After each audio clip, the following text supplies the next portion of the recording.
P-pop boy group First One nag-release ng bagong single.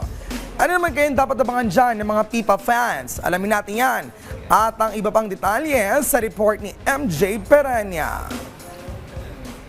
Pinatunayan na namang muli ng rising P-pop boy group na First One ang kanilang galing at talento with their new single titled Wala Nang Iba. Sa isang eksklusibong interview, ibinahagi ng grupo ang naging proseso sa kanilang bagong single na nauna nang isinulat ng kanilang leader na si Ace 7 years ago. The way we make songs po, kunyari magsulat lang ako ng skeleton, but then ipepresent ko siya sa whole team, and then magsasabi kami ng kanya-kanyang opinion, ilalagay ni Max yung sarili niyang flavor and ideas dito, si Jay dito. So, yung Wala Nang Iba po ng 2024 is a whole new Wala Nang Iba. It's very, very different from 7 years ago. It's not my original song anymore. It's First One's birth baby. Umiikot sa temang love ang kanilang bagong single, na buo at mas pinaganda dahil sa pinagsama-samang experience ng members.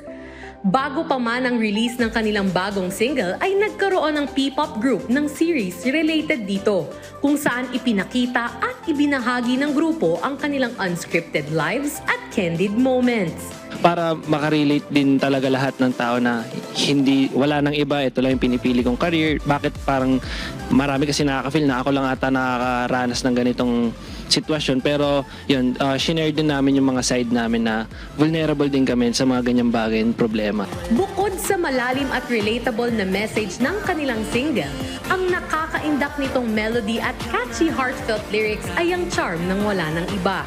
Nabigyan kami ng joy kasi it's a different whole genre para sa amin kasi lahat po ng songs namin sa First One is, alam niyo naman, sobrang strong, sobrang danceable. Pero ito naman is giving more happiness and joy sa amin. Marami pang inihanda ang grupo para next year, tulad ng paglalabas ng EP at bukas rin sila sa collabs with other P-pop groups tulad ng SB19, Dion at Kaya. Kaya watch out for that, for ones.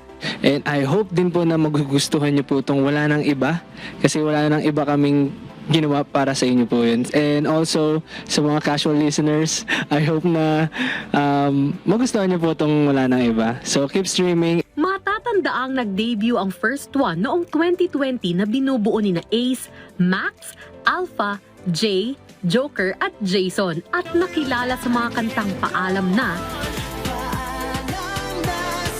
Takma Dyan Na at Problem Child. MJ Perenya para sa Talk Biz.